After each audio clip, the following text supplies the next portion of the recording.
Well, good morning, Chapel family. Great to be with you guys again today. Hey, I just want to give a very heartfelt and personal thanks to everybody who had something to do with making this last week the great success that it was. In case you weren't aware, we had our Chapel Kids Camp at Home edition, and we also had our lockdown games for middle school kids, which was partially at home and partially in person. It was different than it normally is, but I'm telling you, hundreds of kids were involved. They had tons of fun. The gospel went out in all kinds of creative ways. And so I just want to say thank you to the staff that worked so hard on that, to the volunteer leaders who worked hard on that, and all the parents, all the kids that were involved. Just a really great week. So thank you. We are taking the summer of 2020 to walk through the book of Proverbs, which is all about how to live life well, with wisdom and with skill. And when you read Proverbs, one of the themes that comes up a lot is the theme of money and wealth and greed. There's no way that you will live life successfully and happily unless you learn how to deal with money wisely. Have you ever seen the show called American Greed? It's one of my wife's and my favorite shows. It's all about people who have gotten so greedy that they've wound up doing something self-destructive, and it kind of tracks their story until their demise. Like the story of the dermatologist who diagnosed just about all of his patients with skin cancer. And so he did hundreds and hundreds of cancer removal surgery of these spots that were actually just freckles until he got caught. Or the story about the twin sisters who ran an online hardware business, and they started doing a lot of business with the U.S. government. They made a mistake once and charged hundreds of dollars for shipping and handling when it should have only been a few dollars. The government just paid it. And so they realized no one's looking at these numbers, and they wound up charging ridiculous amounts of money into the hundreds of thousands of dollars and got paid a total of millions of dollars before they finally got caught. Stories like that, it's fascinating, and it's really popular. Why do you think that show is so popular? I actually have a theory. I think part of the reason we enjoy watching American Greed is we see these stories of ridiculous greed, and we say to ourselves, man, thank God I'm not like that, right? And so it just makes us feel good about ourselves. Here's the thing. When I pick up the Bible, I get a different message. When I pick up the Bible and I read the teachings of Jesus, I hear him saying to me, be on your guard against all kinds of greed. In other words, you may be more greedy than you think. When I read the book of Proverbs, I hear it telling me in all kinds of different ways, you're probably more susceptible to materialism and more enmeshed in it than you ever thought. And so if we're going to take the Bible seriously, if we're going to take the book of Proverbs seriously, this is a theme we need to just lean in and listen up. And so that's what we're going to do today. Our scripture reading is actually in 3 different short readings. And so we're going to begin with a reading from Proverbs chapter 18, verse 10. Hear the word of the Lord. The name of the Lord is a fortified tower. The righteous run into it and are safe. The wealth of the rich is their fortified city. They imagine it a wall too high to scale. And then Proverbs 23, verses 4 and 5. Do not wear yourself out to get rich. Have the wisdom to show restraint. Cast but a glance at riches, and they're gone, for they will surely sprout wings and fly off to the sky like an eagle.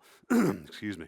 And finally, Proverbs chapter 11, verses 24 and 25. One person gives freely, yet gains even more. Another withholds unduly, but comes to poverty. A generous person will prosper.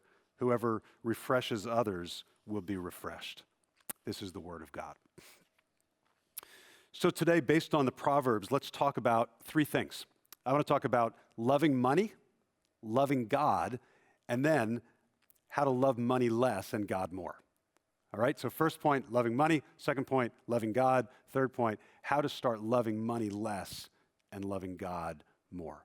So first, let's talk about loving money. In the most famous sermon Jesus ever preached, the Sermon on the Mount, he says that in every person's life, there are these 2 rival masters that are vying for your allegiance. You know who those 2 rival masters are? God and money. And Jesus says that you can't serve both of them at the same time, because when you're serving one of them, you're basically turning your back on the other one. So let's just get really practical. How do you look at your life and know if you are loving money? Proverbs uses or gives us three different sort of signs, three pieces of evidence to show in our life. So here's the first one: security. Security. Look at Proverbs 18:11. The wealth of the rich is their fortified city. They imagine it a wall too high to scale. So if you lived in the ancient world, the number one thing that would enable you to put your head on the pillow at night and sleep with a sense of security would be a good wall, a fortified wall. So a fortified city meant that a city with a strong wall around it. A wall so high that no would-be attackers could scale the wall and get to you. So look what this is saying. When you acquire a lot of wealth, when your salary becomes comfortable, when your investments have grown, maybe when you've finally finished paying off college, or when you've managed to pay off your house, how does that tend to affect your mindset? Well, you tend to feel a little more secure. It's like there's this wall that gets built up around your life, and you go, oh, I can relax now. Everything's going to be fine. The future is going to be okay. And Proverbs is teaching us the more wealthy we are, the more tempted we are to find security in that wall of wealth. Isn't it ironic that nowadays we don't have walls around our city, but many wealthy people move into towns or move into neighborhoods that have gates around them? There's something about wealth that makes us want to put up walls and gates. The problem is that sense of security we feel is not accurate.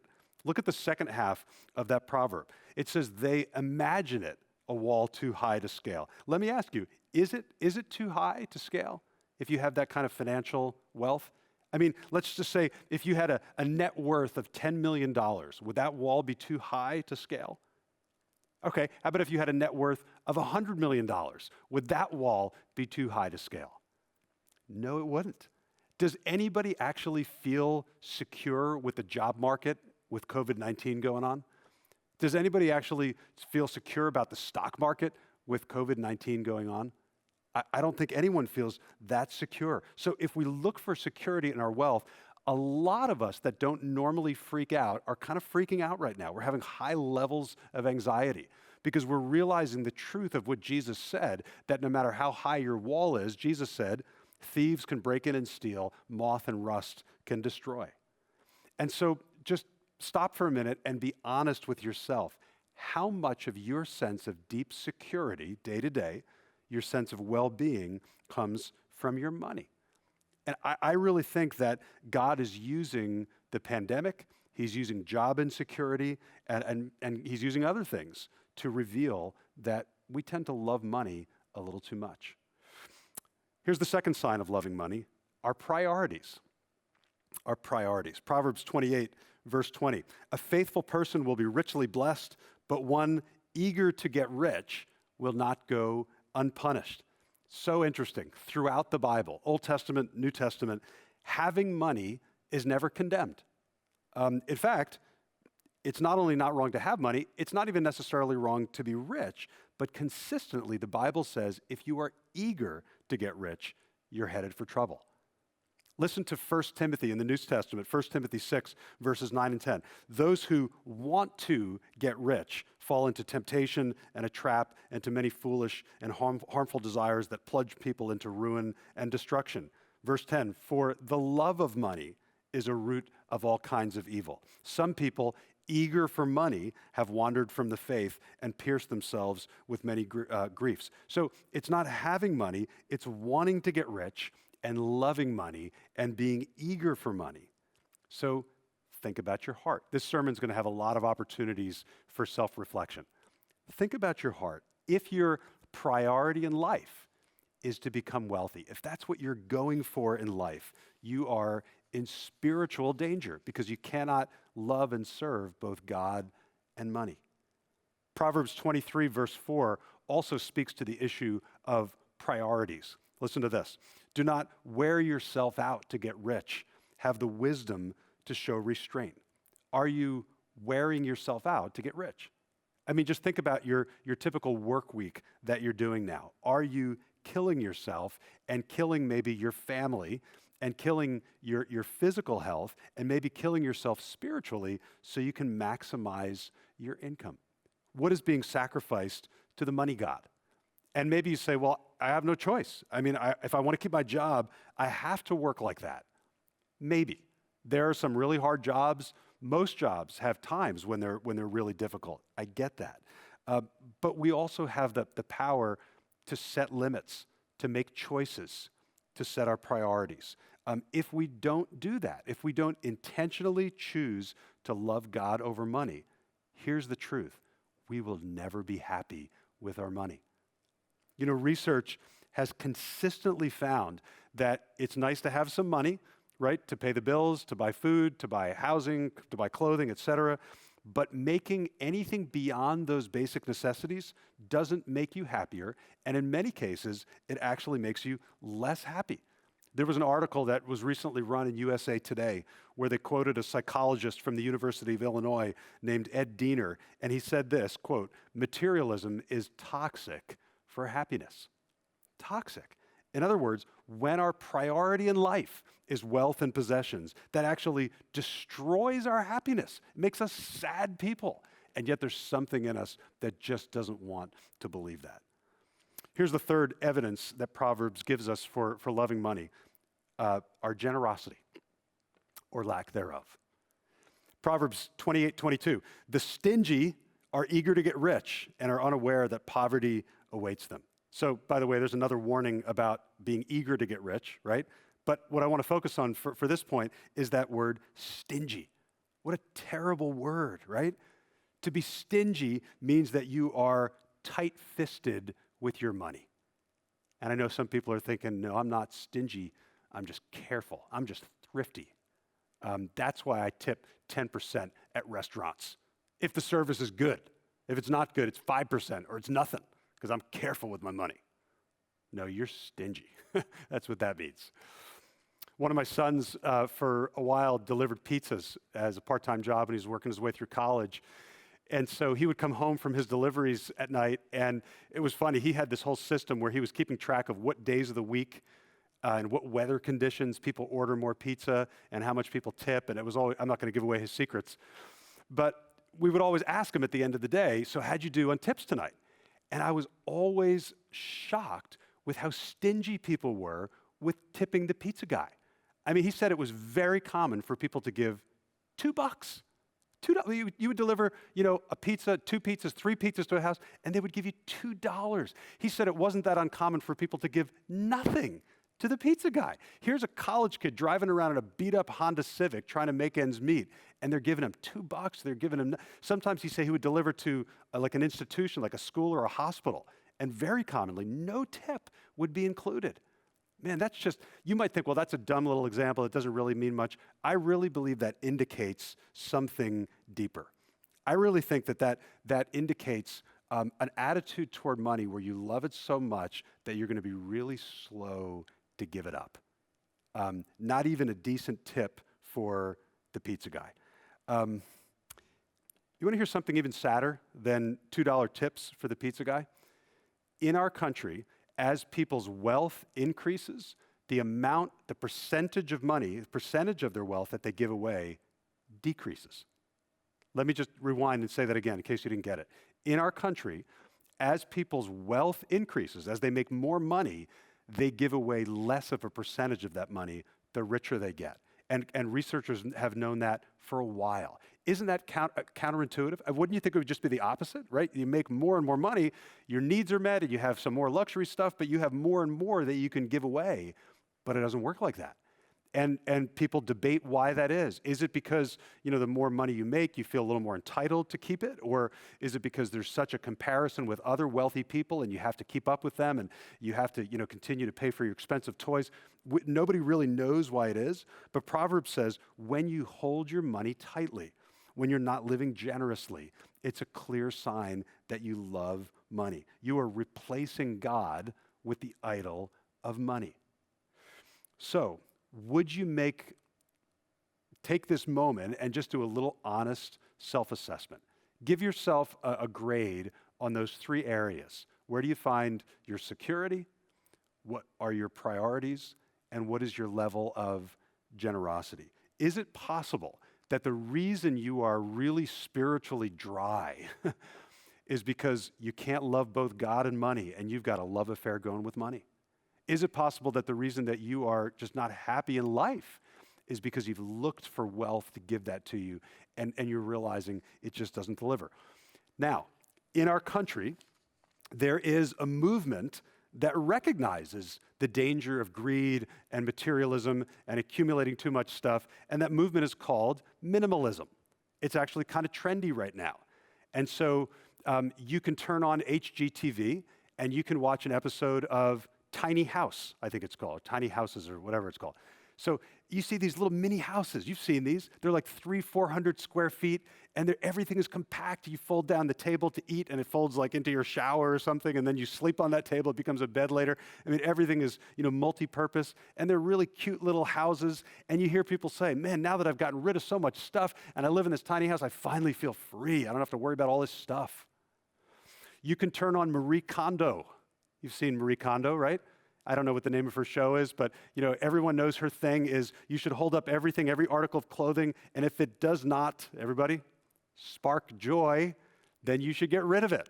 And so you wind up getting rid of a lot of your stuff, and you give away to charity, and it's great, and you wind up with very few things. I don't want to criticize the minimalist movement.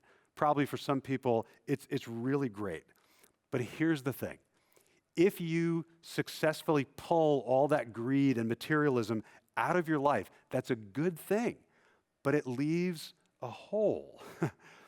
And holes, by their definition, eventually want to get filled by something. And if that hole doesn't get filled by something that is eternal and something that's substantial and transcendent, something's going to fill it. And I'm just telling you, materialism is so powerful, it's probably going to be money and stuff that creeps back in. Money is that powerful. So here's what I'm saying. All of those warnings we just heard in Proverbs. Don't find your security in money. Don't prioritize money. Don't be stingy. If you just stop doing those things, you're going to leave a hole, and it'll never work. And so the message of this sermon is not stop loving money. Ultimately, the message of this sermon is, hey, start loving God. So here's where it starts to get good. This is the only thing that'll fill that hole. So point number 2, loving God. So let's take those same 3 tests, okay? Security, priority, and generosity. And let's ask, how would those things look in your life if you were loving God instead of loving money? So first, your security. So remember what Proverbs 18:11 said? The wealth of the rich, that's their fortified city. They find their sense of security and well-being in their wealth. But look at the verse just before that, Proverbs 18:10. The name of the Lord is a fortified tower. The righteous run to it and are safe. See, when you are loving God, you realize that the only true security in life comes from a relationship with Him. Everything else is so fragile. Our money is fragile, our jobs are fragile, our health is fragile. I think this is one of the things that God is trying to teach us through the pandemic. Everything is more fragile and less reliable than we thought it was. But there's one thing that can't be taken away, and that is the name of the Lord, which of course represents the Lord Himself. So if we can learn to hold everything else a little more loosely, but hold on to God tightly, we will have real security. I was in a nursing home, and I was visiting somebody, a family member from the chapel, and right next door, actually just separated by a curtain, was the roommate that this chapel person had gotten to know. And so she introduced me to her roommate. She called her Miss Daisy. And so after I spent time with this chapel person, I decided I'm just going to go over and just sit with Miss Daisy. She was an elderly African-American lady. So she welcomed me in, and I sat down, and I said, how are you? Are you from around here? Do you have family around here? She said, no, my family doesn't live around here. My kids have kind of moved away. I looked around and noticed there were just a few pictures in the room. She didn't have many possessions. I said, how they treat you? Are they treating you okay here? Oh, yeah, they treat me great. I was trying to kind of pastor her. Pretty soon, though, it was like the tables turned, and she started pastoring me. And so Miss Daisy said to me, she said, one day the Lord is going to take me home. And I don't know when that's going to be, but that's up to him. And then she smiled, this really wise smile. And she said, but you know, this is where he has me right now, and I'm okay with that. And, you know, we made a little more small talk and left. And I remember walking away thinking, this woman has nothing, but she has everything.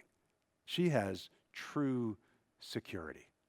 It was inspiring. Money can't give you that. Well, how about our priorities? Look again at Proverbs 23:4. Do not wear yourself out to get rich. Have the wisdom to show restraint. I once heard a wise man say that we should have finish lines built into our schedule. And so on a daily basis, that means there should be a time when you're done with your work. When you shut off the computer, you turn off the sound on your phone, you put away the tools, whatever it means for you. You know, you've been diligent, you've given it your best shot, and you head home. You could do more. You could stay longer. You could make things a little better. You could maybe earn a little bit more money. But listen, just because you can doesn't mean you should. Because you realize that if you're constantly working, there won't be enough left over of you to love God and to love the people in your life. Speaking of priorities, look at Proverbs 15, verses 16 and 17. It says, better a little with fear of the Lord than great wealth with turmoil. Better a small serving of vegetables with love than a fattened calf with hatred. You hear that? Wisdom means choosing to prioritize the fear of the Lord over great wealth. It means prioritizing love over the fattened calf. There are some things in life that are just more important than money. And then third, our generosity. I love this passage, Proverbs 11, verses 24 to 25. One person gives freely, yet gains even more. Another withholds unduly, but comes to poverty. A generous person will prosper. Whoever refreshes others will be refreshed. This does not make sense mathematically. Right? You'd think that if you're just always giving things away, pretty soon you're going to be poor. But this says if you're generous, you'll gain more, you'll prosper, and you'll be refreshed. Now, let me just be clear. This does not necessarily mean that being a generous person will make you financially rich. I mean, it might happen, but it might not. But the point is, there is a kind of prosperity and a kind of refreshment that are way deeper than just financial. And so Proverbs is telling us, be a generous person, and God is going to bless you in ways that he decides are best, in ways that you cannot even imagine. Elizabeth Dunn and Michael Norton are researchers who wrote a book called Happy Money. And in the book, they talk about this experiment where they went onto a college campus and they gave Starbucks gift cards to college students. So there were 3 different sets of instructions for 3 different groups. To the first group, they said, look, take this card and go get something for yourself. Enjoy. To the second group of students, they said, take this card and hand it over to someone else. Just pass it along. And then to the third group of students, they said, I want you to take this card, go to Starbucks, and buy something for another person. But the rule is you also have to get yourself something and hang out with that person, enjoy a coffee with them. And so they did follow-up with all of the subjects in the experiment. Who do you think the happiest group was? By far, the third group. The people that treated someone else to a coffee and then spent time with them themselves. It seems like there's something in us, something in our design that thrives on generosity. Giving of our stuff, giving of ourselves. Life just works that way. LaTanya Young is a hairstylist in Georgia, and she also drives an Uber on the side to make extra money. So about 1.5 years ago, one of her passengers was a guy named Kevin Esch. As they drove, LaTanya talked to him and shared a little bit about her life, and she said that she was recently forced to withdraw from college because of unpaid student fees. She said, you know, every time I would get ready to go pay my fees, my kids needed something, so I had to wait. So they finished the ride, and she dropped him off. A few days later, LaTanya was notified by Georgia State University that her debt had been paid. It turned out that Kevin Esch had paid off her bill of about $700. And so Just this past December, LaTanya graduated from college with a degree in criminal justice. In that audience, cheering for her, was Kevin Esch. This is a picture of the two of them at the graduation. Kevin said, quote, "I could have bought new clothes or I could have helped someone out. And what has come back to me has come back 100-fold, and I would do it 1,000 times over." That is what Proverbs means when it says, whoever refreshes others will be refreshed. It is so powerful. And I know that many of you are living this. I mean, the chapel is filled with some of the most generous people I've ever met. They give extravagantly to the work of God at the chapel. They give extravagantly to other needs around the world. And I've seen God bless them extravagantly in all kinds of different ways. Some of you, if you're really honest, you don't live that way. You don't live extravagant generosity. And I'm not trying to make you feel guilty. This is not a guilt sermon at all. This is just like, I've got a Bible open and I'm just saying, look what Proverbs is saying. This is an invitation to take God at his word, to really believe that when you start to love him instead of love money, life just gets a lot better in so many ways. So the final question is how? I mean, how do you make that shift from loving money to loving God? Point number 3, how to love money less and God more. How to love money less and God more. And I really believe there's a clue, there's a key in Proverbs 11:24, the last passage we looked at. Look at that verse again. It says, one person gives freely and yet gains even more. In my men's group this last week, one of the guys in the group was wise enough to say, I think there's something powerful in this word, freely. And he's right. What does it mean to give freely? Well, it means to give not expecting anything in return, to not give calculating the benefit. Like, if I do this, I think I might get a little something out of it. So what that means is, even though Proverbs is explaining the blessings that tend to come to people who are generous, it's saying, but you don't give because you're calculating, trying to get those blessings, right? There's a deeper motivation that needs to drive your giving. And so the big question is, what is that deeper motivation? And the answer is God's freely given gift to us, which the Bible calls grace. Grace is the key to all of this. The more we understand and receive the grace of God, the more we will love God, and by definition, the less we will love money, and the more our relationship with money will start to flow and just be much healthier. There is a beautiful New Testament example of this in the life of a man named Zacchaeus.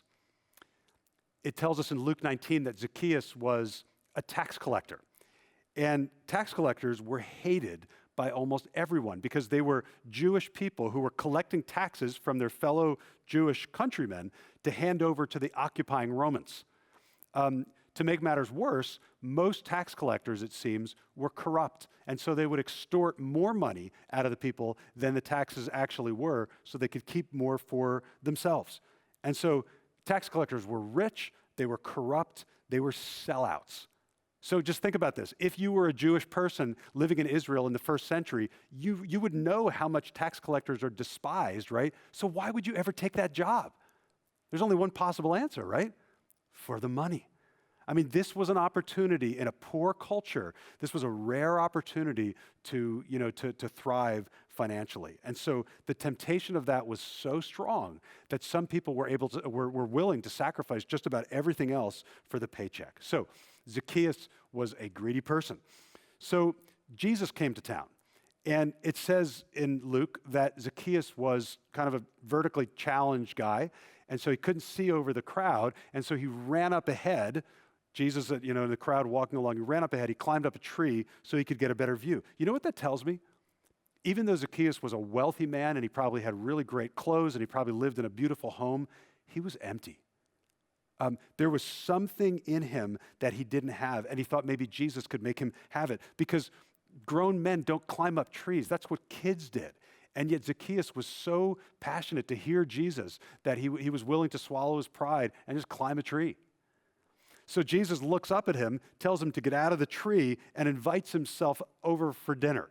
And so off go Jesus and Zacchaeus to Zacchaeus' house for dinner. Verse 7 says, all the people saw this and began to mutter, he has gone to be the guest of a sinner.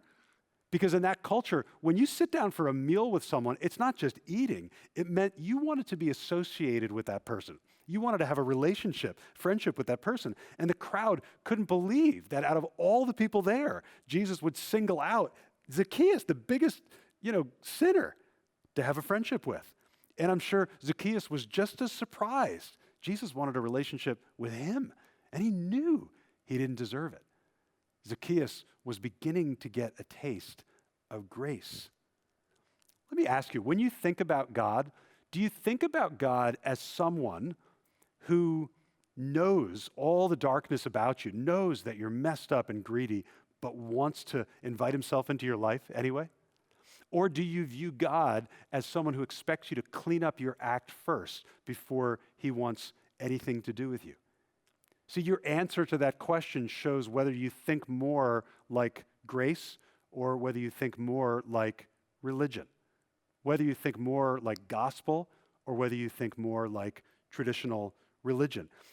The essence of the Christian faith, the thing that makes the gospel good news, is that Jesus came and he died for people that he knew were greedy, messed up people. And so what that means is every time we watch American Greed and we go, well, I'm not like them. Anytime we see someone who drives, a Lamborghini or a Ferrari and we go, well, I would never be that extravagant. Anytime we kind of self-righteously distinguish ourselves from those greedy people, we're far from grace.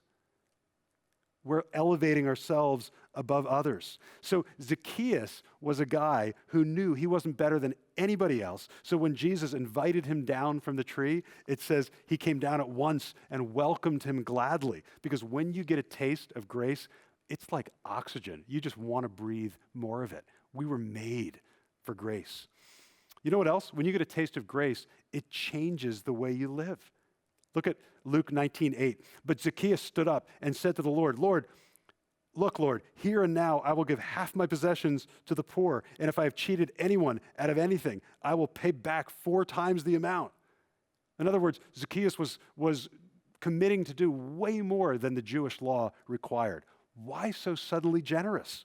Because he had experienced grace. See, religion, a religious mindset, is all that I have to do for God. What's my duty? What's my responsibility? But grace is all about what God has done for me. And when you experience that, something shifts inside you, and there's this release of gratitude and generosity. So we don't know what else was said between Jesus and Zacchaeus, but Jesus had dropped this grace bomb into his life. And man, everything looked different. So at the end of this scene, look what Jesus says. Luke 19, verse 9. Jesus said to him, "Today salvation has come to this house because this man too is a son of Abraham." Notice what Jesus did not say to Zacchaeus. He didn't say, "Okay, Zacchaeus, I hear you talking. Calm down. Talk is cheap. And I'm going to be watching you and see if you follow through on what you're saying. If you really do give away all this stuff, if you really do pay back all the people you've ripped off, okay, salvation may come to you." He doesn't say that. What does Jesus say? Salvation has come. And see, this is the difference between the gospel and religion. Religion says, do good things and maybe you'll be saved. The gospel says, you are saved by pure grace. Now, go do good things. Radically different. Proverbs says, a generous person gives freely. Why would they do that? Because they cannot get over how freely God has given to them in the grace of Jesus Christ. Let me ask you, do you see a little bit of Zacchaeus in yourself? A little too focused on money? You need to have a fresh experience of the grace of God. See, you can pull things out of your life. You can simplify and minimalize, and you can Marie Kondo the heck out of your whole life. And there's going to be a hole. And the only thing powerful enough to fill that hole and transform you is the grace of Jesus Christ. Have you experienced it? Have you felt it? It changes everything. Let me close with a prayer.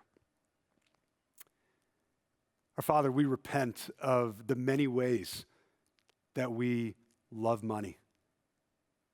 And Father, I pray that you would give us just such a fresh experience of your grace freely given, forgiveness and acceptance and love. Lord, that money would look ridiculous in comparison to loving you.